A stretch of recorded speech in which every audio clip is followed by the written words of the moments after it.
Hello BPSC tree 4 के aspirants. तो इस वीडियो में हम लोग डिस्कस करने वाले हैं बीटीबीसी यानी कि एससीईआरटी के क्लास 7 के चैप्टर 1 को, क्लास 7 के हिस्ट्री के चैप्टर 1 को डिस्कस करने वाले हैं। और चैप्टर का नाम क्या है आपके सामने में है, कहाँ, कब और कैसे। तो बेसिकली क्या है कि 6 to 8 और 10 to 9 to 10 क्लासेस को टारगेट करेंगे हम लोग इस वीडियो के जरिए या स्पेशली इस सीरीज के जरिए। और इसमें हम लोग डिस्कस क्या करेंगे, तो इसमें हम लोग डिस्कस करेंगे एनसीईआरटी और एससीईआरटी के सारे चैप्टर्स को 1 by 1। और आपको पता होगा कि वो सारे एस्पिरेंट्स जो हिस्ट्री को लेते हैं, चूज करते हैं, तो 40 मार्क्स का क्वेश्चन होता है, 40 मार्क्स आता है यहाँ से। और 40 मार्क्स में से मैक्सिमम अगर आपको फेच करना है, प्राप्त करना है, तो आपको दो चीज़ को फॉलो करना ही पड़ेगा, एक एनसीईआरटी और एक एससीईआरटी। तो क्या होता है कि इस सीरीज के जरिए आपको क्या होगा कि आप खुद से एससीईआरटी और एनसीईआरटी के हिस्ट्री को थॉरोली आप नहीं पढ़ सकते हैं। तो जब ये सीरीज चल रहा होगा तो इसके साथ आप चलेंगे तो आप कवर कर पाएंगे 100%। उसके बाद आप लूसेंट पढ़िए ना, कोई दिक्कत नहीं है, लेकिन ये तो करना ही पड़ेगा। दूसरा क्या है कि इस एक्सप्लेनेशन में हम लोग केवल एमसीक्यू को ध्यान में रख करके पढ़ेंगे। मतलब चैप्टर्स जो लिखे गए हैं बच्चों के लिए अलग लिखे गए हैं, आपके एग्जामिनेशन के लिए अलग है। तो जो हम लोगों के लिए ज़रूरी होगा एमसीक्यू पॉइंट ऑफ व्यू से हम लोग इस चैप्टर को डिस्कस करेंगे, तो बहुत जल्दी हम लोग इसको ख़त्म कर देंगे। तो लास्ट तक बने रहिए। अगर नए हैं तो चैनल को सब्सक्राइब कर लीजिए। कमेंट बॉक्स में ज़रूर लिखिए कंटिन्यू करने का, कंटिन्यू ज़रूर लिखिए ताकि हम इसको कंटिन्यू कर सकें और इससे मोटिवेशन होता है। तो देखिए पहला क्या है, कहाँ, कब और कैसे। तो कह रहा है कि इससे पहले के क्लास में यानी कि क्लास 6 की बात कर रहा है कि उसमें हम लोग हर्षवर्धन के शासनकाल तक पढ़ चुके थे। अब इसमें हम लोग देखेंगे कि हर्ष के पहले और बाद के भारत में कौन कौन से परिवर्तन आए हैं। ठीक है, मतलब ये आपको टाइम फ्रेम डिफाइन करने के लिए कि हर्षवर्धन का टाइम फ्रेम क्या है, तो आप लूसेंट या गूगल करके देख लीजिए। और हम लोग इसमें हर्षवर्धन के बाद के काल को देखेंगे। तो हम लोग देखेंगे कि हिस्ट्री में चेंजेज आते रहता है। चेंजेज क्या क्या चीज़ के संदर्भ में आता है, तो खान पान बदलता है, वेशभूषा, पहनावा, रीति रिवाज, ये सब परिवर्तित होते रहते हैं। देश का भौगोलिक जो राजनीतिक भौगोलिक क्षेत्र है वो भी बदलता रहता है। तो ये सब तो परिवर्तन आता ही रहता है, आप इससे रूबरू होंगे। साथ ही साथ क्या कह रहा है कि इसमें हम लोग क्या देखेंगे, तो मोटे तौर पर हम लोग 750 से 1750 के बीच के कालखंड को देखेंगे। 750 से 1750 के बीच के कालखंड को देखेंगे कि इस समय क्या क्या डेवलपमेंट होता है। डेवलपमेंट कहने का मतलब क्या क्या चेंजेज आ रहे हैं, हर प्रकार से हम उसको देखेंगे। और मोटे तौर पर हम लोग कह सकते हैं कि लगभग 1000 वर्ष के पीरियड को हम लोग समझने का प्रयास करेंगे। अब आप जानते हैं कि यह नाम 13वीं शताब्दी में तुर्क सत्ता की स्थापना के बाद प्रचलित हुआ। किस नाम की बात कर रहा है, तो हिंदुस्तान। तो यहाँ से एक क्वेश्चन आपका बन सकता है, इंपॉर्टेंट है, कि हिंदुस्तान नाम का प्रयोग भारत और इंडिया के पर्यायवाची के रूप में हम लोग करते हैं। और यह 13वीं शताब्दी में तुर्क सत्ता की स्थापना के बाद प्रचलित होता है। तो आपसे पूछ सकता है कि किस शताब्दी के बाद से ये प्रचलित हुआ हिंदुस्तान नाम, तो 13वीं शताब्दी। और किस सत्ता के स्थापना के बाद, तो तुर्क सत्ता के स्थापना के बाद। तो आप ये मोटे तौर पर यह सब चीज़ को ध्यान में रख सकते हैं। अब देखिए ये जो तुर्क लोग जो आए थे, वो तुर्क लोग किस भौगोलिक क्षेत्र को हिंदुस्तान कर रहे थे, जहाँ तक उनका कब्जा था। तुर्क लोगों का जितना क्षेत्र तुर्क के अधीन था उसी को ये लोग हिंदुस्तान कहते थे। लेकिन जब 3 शताब्दी बाद मुगल वंश के संस्थापक बाबर आते हैं, तो पूरे संपूर्ण ये जो उपमहाद्वीप था उसको हिंदुस्तान नाम से संबोधित करते हैं। कह रहा है यद्यपि इस क्षेत्र में मुगल सत्ता का सर्वाधिक विस्तार 17वीं शताब्दी के अंतिम वर्षों में बाबर के वंशज औरंगजेब के समय में हुआ। तो देखिए यहाँ से एक इम्पॉर्टेंट क्वेश्चन मिलता है कि आपको मुगल का जो सबसे बड़ा क्षेत्र देखने को मिलता है वो किसके शासनकाल में मिलता है, तो औरंगजेब के शासनकाल में मिलता है। बाबर और अकबर इसके नहीं, औरंगजेब सबसे ज़्यादा दूर तक सीमा बना लिया था। ठीक है, तो ये क्वेश्चन बन सकता है यहाँ से। अब कह रहा है इसी प्रकार हमारा राज्य बिहार के नाम से जाना जाता है। इस शब्द का सबसे पहले प्रयोग 13वीं शताब्दी। अब देखिए हिंदुस्तान और बिहार दोनों 13वीं शताब्दी में सबसे पहले प्रयोग किया गया। एक इतिहासकार मिन्हाज ए सिराज ने किया। किसने किया, मिन्हाज ए सिराज। अब आगे क्या कह रहा है कि मिन्हाज ए सिराज का नाम याद रहना चाहिए। बौद्ध बिहारों की इस भूमि को अर्ज बिहार का नाम दिया और मुगल काल में अकबर ने इसे प्रांत के रूप में गठित किया। तब ये भी पूछ सकता है कि किसने इसे बिहार वाले क्षेत्र को प्रांत के रूप में गठित किया, तो अकबर ने किया। तो ये सभी क्वेश्चन बन सकता है अगर बनाना चाहे तो। ठीक है, आगे आप देखिए सबसे विशाल साम्राज्य मुगल साम्राज्य किसके शासनकाल में था, तो औरंगजेब के शासनकाल में था। ये तो बहुत ही इंपॉर्टेंट क्वेश्चन है, इसको ध्यान में ही रखना है। आगे हम लोग क्या देख रहे हैं कि फलस्वरूप नगरों के विकास एवं उनकी संख्या में वृद्धि हो रही थी। अब नगर वगैरह ये सब तो जैसे जैसे डेवलपमेंट हो रहा है तो वृद्धि होगा ही इसके संख्या में, तो हो रहा है। ये सब हमारे काम का नहीं है। अब यहाँ पर देखिए कह रहा है कि खेतों की सिंचाई हेतु जल प्राप्त करने के कई साधन थे। वर्षा के जल को भी तालाबों और कुंडों में इकट्ठा कर सिंचाई की जाती थी। ठीक है, तो ये कॉमन चीज़ है, जो घटनाक्रम चल रहा है इसको थोड़ा सा कनेक्ट बना के रखने के लिए हम लोग इसको डिस्कस कर रहे हैं। कह रहा है कुओं से भी सिंचाई होती थी।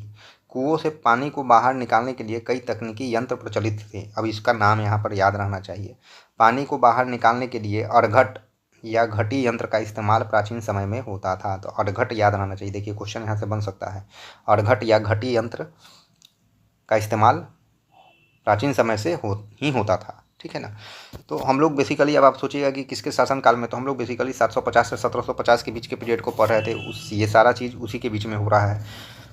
आगे देखिए क्या कह रहा है। अर्घट तो हम लोग देख लिए कि कुआं से पानी निकालने के लिए यूज कर रहा है। बाद में रहट का इस्तेमाल होने लगा। अर्घट से रहट का इस्तेमाल होने लगा। रहट में जंजीर लगी होती थी जो पानी को गहराई से निकाल पाना संभव बनाती है या बनाती थी। ठीक है, तो दांतेदार पहिए से पशु शक्ति के द्वारा इसको खींचा जाता था, घुमाया जाता था जंजीर को। तो रहट भी याद रहना चाहिए और अर्घट भी।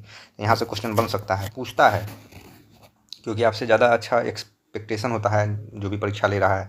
कह रहा है बाद में 13वीं शताब्दी के आसपास इस क्षेत्र में चरखे का प्रयोग होने लगा। तो देखिए चरखे का प्रयोग किस सेक्टर में हुआ होगा, तो वस्त्र उद्योग में ही हुआ होगा।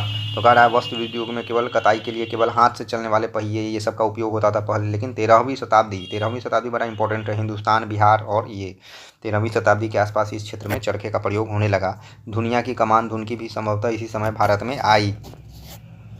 तो ये सब ध्यान में रखना है, चरखा का प्रयोग कब से हो रहा है, पूछ दे कोई एक भी। तो कह रहा तकली से सूत काटने में बहुत समय लगता था, वहीं चरखे से सूत काटने की गति काफ़ी बढ़ गई। जैसे चरखे और धुनकी का प्रसार होता गया, सूती कपड़े की गुणवत्ता और उत्पादन में वृद्धि हो गई। कह रहा जैसा कि आपने कक्षा 6 में पढ़ा कि लेखन के क्षेत्र में हमारे देश के लोग तार के पत्तों का अधिकतर प्रयोग करते थे। अब देखिए ध्यान देने वाला बात है कि लेखन के क्षेत्र में तार का पत्ता का प्रयोग हम लोग करते थे, परंतु मध्य युग में तुर्कों के आगमन के साथ लेखन में कागज का व्यापक उपयोग होने लगा। तुर्कों के आने के बाद व्यापक तौर पर उपयोग होने लगा। कह रहा है सबसे पहले कागज 100 ईसा के आसपास चीन में बनाया गया था। याद रखिएगा, ये 100 ईसा के आसपास चीन में बनाया गया था। क्या चीज़? कागज। अपने देश में कागज का प्रयोग 13वीं शताब्दी के आसपास हुआ। तो फिर 13वीं शताब्दी ध्यान में रखना है। अब इस कागज आने से क्या हुआ है कि बहुत सारा चीज़ जो पढ़ाई लिखाई था ये सब आसान हो गया, किताबों का प्रसार बढ़ गया होगा। कह रहा है 13वीं शताब्दी के आसपास विज्ञान के क्षेत्र में समुद्री जहाज़ों पर चुंबकीय कुतुबनुमा दिशा सूचक यंत्र का प्रयोग हुआ। अब देखिए ये भी 13वीं शताब्दी के आसपास ही हो रहा है। इस नवीन आविष्कार से क्या हुआ, समुद्री व्यापारी सब में सहूलियत मिला होगा। दूसरा क्या कह रहा है कि दूसरा प्रमुख आविष्कार था उस समय सूचक उपकरणों का प्रयोग। 14वीं शताब्दी में सुल्तान फिरोज शाह ने फिरोजाबाद में एक मीनार पर अनेक नक्षत्र घड़ियों, एक धूप घड़ी और एक जल घड़ी भी लगवाई थी, जिससे समय की सही सूचना दी जाती थी। तो ये घटनाक्रम भी फिरोज शाह का नाम आपको याद रहना चाहिए। ठीक है, कहाँ पर लगवाया था, तो दिल्ली में, है ना। ये जल घड़ी या धूप घड़ी किसने किया, तो फिरोज शाह ने किया। ठीक है, याद रखना है इसका नाम, फिरोजाबाद, दिल्ली, फिरोजाबाद। ठीक है ना। अब आगे देखिए, पहला आविष्कार था लोहे की रकाब, जिससे सैनिकों को घोड़े पर जमकर बैठने में सुविधा प्राप्त हुई। तो माने युद्ध से संबंधित क्या आविष्कार हुए या क्या खोज हुआ या क्या बदलाव आया, तो आप पहला देख रहे हैं आविष्कार लोहे की रकाब, याद रखिएगा।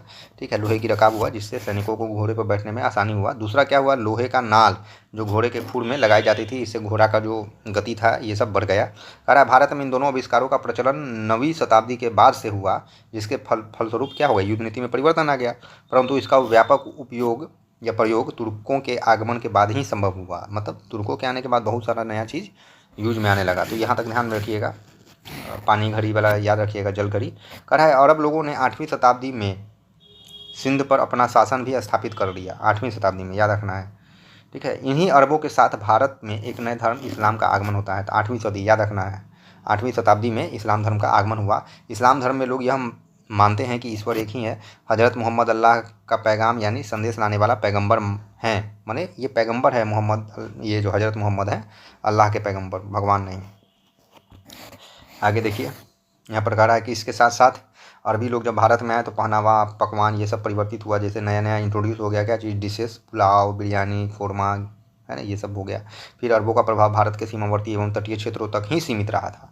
ठीक है, तो ये ध्यान रखना है कि सीमावर्ती एवं तटीय क्षेत्र तक ही अरबों का ये प्रभाव सीमित था। अब क्या हुआ कि जब अरबी आए हैं तो वैज्ञानिक विचार आदान प्रदान हुआ, हर चीज़ पर आदान प्रदान हुआ होगा। तो कह रहा है कालांतर में तुर्क, अफगान, ईरानी और मुगलों ने इस देश में प्रवेश किया और भारत में अस्थायी राज्यों की स्थापना की। मतलब बेसिकली आप देखिएगा अस्थायी राज्य मुगलों का ही हाथ है इसमें, है ना, वही लोग किए हैं।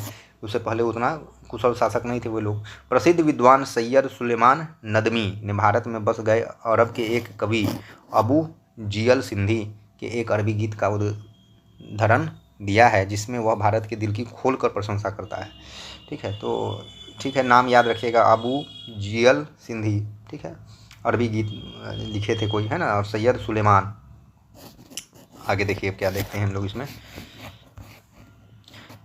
कह रहा है मध्य युग में हिंदू धर्म में भी कई बदलाव देखने को मिला। यूँ तो भारत में हर जगह क्या हो रहा था कि प्रायः शिव, विष्णु, राम और कृष्ण जैसे देवताओं को मानते थे, लेकिन इस काल में तांत्रिक विचारधारा जिसको शैवमत की एक शाखा के रूप में उभरा, इसमें कपाल धारण करना तथा कपाल में ही भोजन ग्रहण करना, है ना, ये सब चीज़ प्रचलन में आया। जैसा कि आपको याद होगा कि गुप्त काल में वैष्णव संप्रदाय लगभग पूरे भारत में फैल चुका था। अपनी उदारवादी प्रवृत्ति तथा विष्णु के अवतार के रूप में लौकिक देवताओं की उपासना के कारण यह संप्रदाय अधिक लोकप्रिय हुआ। कौन संप्रदाय? वैष्णव। तो वैष्णव किस काल में फैला? तो गुप्त काल में। देखिए यहाँ से आपको ध्यान में रखना है, अगर बड़ा डिटेलिंग में क्वेश्चन पूछेगा अंदर जा करके तो यही तो पूछ सकता है। गुप्त काल में मातृ देवी की उपासना पूर्ण रूप से प्रतिष्ठित हो चुकी थी। अब देखिए मातृ देवी की उपासना किस काल में हुआ? तो गुप्त काल में। तो ये भी तो एक MCQ बन सकता है।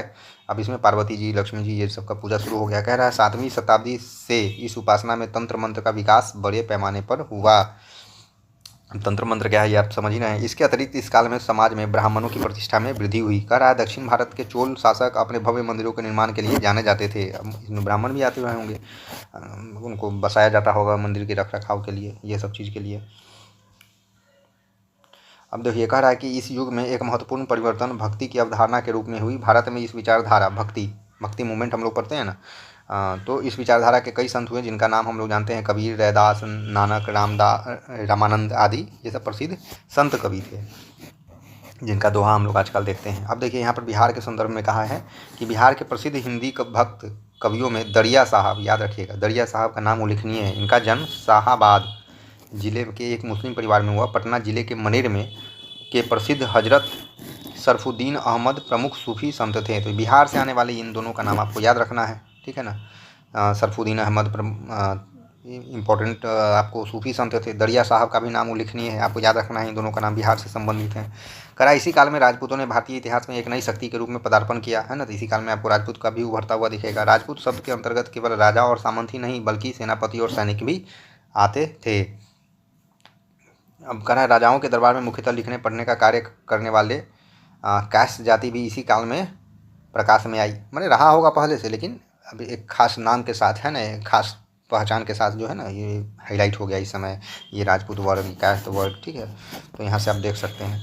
आगे आप देखिए कह रहा है आर्थिक और सामाजिक परिवर्तन में हम लोग आ गए हैं। कह रहा है ऐतिहासिक स्रोत, मतलब स्रोत के बारे में कह रहा है कि इतिहास को आप जानेंगे तो कैसे जानेंगे? तो स्रोतों के जरिए जानेंगे। अब इसमें कुछ टर्मिनोलॉजी है जहाँ से क्वेश्चन पूछता है, जैसे कि स्रोतों में लिखित रचनाएं अथवा पांडुलिपियाँ, अभिलेख, सिक्के, भग्नावशेष, चित्र आदि ये सब शामिल होते हैं। इसी के जरिए तो हम लोग इतिहास को जान पाते हैं। तो क्या कह रहा है यहाँ पर कि प्राचीन काल की तुलना में मध्यकाल में इन स्रोतों की संख्या में वृद्धि हुई। अब प्राचीन में तो संसाधन थोड़ा कम रहा होगा, मध्य में कुछ अच्छा हुआ है, अनुभव भी लोगों का बढ़ा है, तो मध्य काल का आपको स्रोत ज़्यादा मिलता है। किंतु प्रधानता लिखित सामग्री की ही रही। जैसा कि आप जान चुके हैं कि 13वीं शताब्दी से भारत में कागज का प्रचलन व्यापक ढंग से होने लगा। तो इस काल में लिखी हुई पांडुलिपियाँ एवं प्रशासन संबंधी अनेक प्रपत्र उपलब्ध था, जिसे जानने में मदद मिला। तो देखिए कह रहा है अभिलेख प्रायः पत्थरों, चट्टानों और ताम्र पत्तों पर लिखे जाते थे। हमारे देश में के बहुत सारे मंदिर, मस्जिद, गाँवों में भी अभिलेख आज भी हैं। कह रहा है पांडुलिपियाँ क्या है? तो हस्तलिखित सामग्री हैं। पांडुलिपियाँ हस्तलिखित सामग्री हैं, तो याद रखना चाहिए। पांडुलिपियाँ के बारे में आपसे पूछ सकता है, ऑब्जेक्टिव में दे देगा MCQ में। क्या है? तो हस्तलिखित सामग्री है। अभिलेख कहाँ लिखे जाते थे? तो पत्थर, चट्टानों और ताम्र पत्रों पर लिखे जाते थे। तो याद रहना चाहिए ये डेफिनेशन। तीसरा देखिए फरमान क्या होता था? तो फरमान राजा द्वारा निर्गत आदेश पत्र को कहते थे, ठीक है। अब भूमि संबंधी भी आदेश हो सकता है कि फलाने को इतना ज़मीन दे दिया गया है, ये चौहद्दी है उसका, ठीक है। तो ये फरमान हो गया। तो 3 चीज़ के बारे में आप जान लिए हैं यहाँ पर। अब कह रहा है उन दिनों छापा खाने नहीं थे, तो इसलिए लिपिक या नकलनीवश उन पांडुलिपियों की प्रकृतिक तैयार करते थे। है ना, प्रतिकृति तैयार करते थे, माने नकल तैयार करते थे। नकल माने फोटोस्टेट जो हम लोग कराते हैं, ठीक है। तो कौन करते थे? तो लिपिक आज भी है उपयोग में, वर्ड भी और पोस्ट भी। अब देखिए यहाँ पर कुछ इंपॉर्टेंट चीज़ दिया गया है जो आपको याद रखना है कि इस काल में अनेक साहित्यिक ग्रंथों की रचना हुई। अब देखिए यहीं से क्वेश्चन यहाँ से भी बनेगा। कल्हण की राजतरंगिणी। अब राजतरंगी किस चीज़ पे आधारित है? तो कश्मीर के इतिहास का वर्णन है इस किताब में। तो याद रखना है, पहला आप लिस्ट बना लीजिए। अल बरूनी की पुस्तक तहरीक ए हिंद, है ना, मतलब तारीख उल हिंद, याद रखना है। उस समय के समाज के धर्म, रीति रिवाज आदि के पर जानकारी देता है। मिनहाज उस सिराज कृत तबकात ए नासरी में मोहम्मद गोरी एवं गुलाम वंश के शासन का विस्तृत चर्चा है। तो ये तीसरा किताब हो गया, ये दूसरा किताब हो गया। तीसरा कह रहा है जियाउद्दीन बर्नी की पुस्तक तारीख ए फिरोज शाही में तुगलक वंश के राजनीतिक घटनाओं, शासन संबंधी विषयों को चर्चित किया गया है, उल्लिखित किया गया है। फिर आप देखिए अबुल फजल के अकबरनामा में अकबर के शासनकाल का एवं प्रशासनिक एवं राजनीतिक विषयों का चित्रण है, ठीक है। तो ये सब किताब काफ़ी इंपॉर्टेंट है। 5 किताब यहाँ पर दिया गया है जिसको आपको याद कर लेना होगा, नोट डाउन कर लेना होगा। आगे हम लोग क्या देख रहे हैं कि यात्रियों के वृतांत इस काल के इतिहास में अध्ययन में सहायक है। माने वो यात्री जो आते हैं अपने अनुभवों को लिखते हैं, उसके बारे में कह रहा है। तो कह रहा है अफ्रीकी यात्री इब्न बतूता का वृतांत है जिसे रेहला कहते हैं। तो ये भी एक इम्पॉर्टेंट पॉइंट है, याद रखना है। Ibn Battuta, Rihla. Ibn Battuta कहाँ का यात्री है? तो अफ्रीका का है, ठीक है। आगे देखिए इब्न बतूता मोरक्को का निवासी था। अब स्पेसिफिक मोरक्को भी बता दिया। विश्व यात्रा के दरमियान वह मोहम्मद बिन तुगलक के शासनकाल में हिंदुस्तान में आया। तो ये भी याद रखना है, इंपॉर्टेंट है। आया और लगभग 14 वर्षों तक यहाँ पर रहा था, है ना। तो याद रखिएगा इब्न बतूता 14 वर्षों तक रहा था। किसके शासनकाल में आया था ये भी आपको याद रखना है। इस अवधि के दरमियान उसने यहाँ के सामाजिक, आर्थिक एवं प्रशासनिक व्यवस्था पर प्रकाश डाला। सिक्कों के माध्यम से हम लोग क्या क्या जानते हैं? तो सिक्कों के माध्यम से भी शासकों के तिथि क्रम को हम समझने का में सहायता मिलती है, तथा किस राज्य के साथ संबंध था, व्यापारिक संबंध, यह भी हम लोगों को पता चल जाता है। तो अनेक प्रकार के सिक्के उस समय चलन में आए थे। अब देखिए जैसे कि तुगलक शासकों, विशेषकर मोहम्मद बिन तुगलक के सिक्के बड़ी संख्या में मिले हैं, है ना। तुगलक में भी मोहम्मद बिन तुगलक का अपने राज्य में सासाराम के शासक शेरशाह सूरी ने चांदी के सिक्के चलवाए। तो ये पूछ सकता है किस धातु का सिक्का शेरशाह सूरी बनवाया था? तो चांदी का। कह रहा है इमारत वगैरह भी जो है, हमको वास्तुकला भी जो है उस समय के डेवलपमेंट या उस समय के बारे में जानकारी इकट्ठा करने में मदद करता है। कह रहा है शेरशाह का सासाराम स्थित मकबरा हिंदू मुस्लिम स्थापत्य के सम्मिश्रण का एक बड़ा अच्छा नमूना है। कह रहा है मनेर में मखदूम शाह दौलत का समाधि भवन भी एक उच्च कोटि का कला का उदाहरण है। तो ये सब याद रखिएगा, बिहार के संदर्भ में है।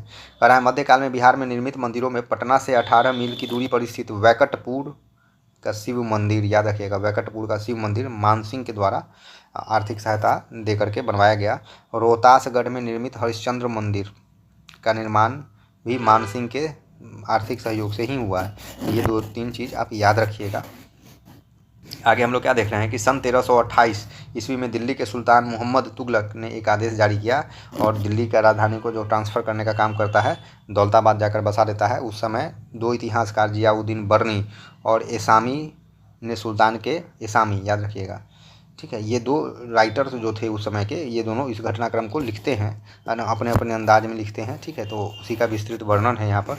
अभी वर्णन को हम लोग नहीं चलेंगे, ये स्टूडेंट के लिए इम्पोर्टेंट है, आपके लिए नहीं, है ना। तो अब यहाँ पर हम लोग देखते हैं लगभग 5-6 साल तक सुल्तान ने आदेश दिया कि जो भी दिल्ली लौटना चाहता है वो लौट सके। मैंने 4-5-6 साल के बाद जो है ना वो निर्णय को पलट लेता है कि दौलताबाद से फिर दिल्ली चलो, राजधानी वही रहेगा, ठीक है। ऐसा कौन बोलता है? बर्नी बोल रहा है, ठीक है। तो ये बर्नी का अपना एक विचार है कि राजा का सोच कैसा रहा होगा। लेकिन एसामी को आप देखेंगे तो वो ठीक उसके विपरीत सोचता है। कह रहा है दिल्ली से दौलताबाद जाने की घटना के बारे में बर्नी कई ऐसी बातें लिखता है जो एसामी नहीं लिखता है। जैसे बर्नी लिखता है कि सुल्तान अपने राज्य की राजधानी बीचों बीच बनाना चाहती थी, इसलिए उसने लोगों को दौलताबाद भेजा। माने उसका माने इंटेंशन ये था इसके हिसाब से, बर्नी के हिसाब से, कि हर इंपॉर्टेंट जगह जो है सेम दूरी पर रहेगा। पर एसामी के अनुसार सुल्तान के मन में ऐसा विचार नहीं था। एसामी के अनुसार सुल्तान लोगों को कष्ट देना चाहता था, इसलिए उसने दिल्ली खाली करवाई। देख रहे हैं दोनों राइटर के विचार में भिन्नता है। तो इस टाइप का जब सिचुएशन होता है तो जो हिस्टोरियन होते हैं वो कन्फ्यूज कर जाते हैं। बीते समय के बारे में कुछ बातें तो पक्की तरह से कही जा सकती हैं, पर बहुत सी बातों के बारे में पक्की तरह से नहीं कहा जा सकता है। ऐसी परिस्थितियों में इतिहासकार अन्य स्रोत को ढूंढते हैं, ठीक है। तो यही चैप्टर था, इससे ज़्यादा इसमें कुछ जानने को योग्य नहीं है जो MCQ पॉइंट ऑफ व्यू से हमारे BPSC 3-4 के लिए इंपॉर्टेंट हो। तो अगर चैनल समझ में आ रहा है तो सब्सक्राइब जरूर से कर लो, वीडियो को लाइक करो, दोस्तों के साथ शेयर कर दो, है ना, और कमेंट में ज़रूर लिख दो कंटिन्यू, ठीक है। Thank you.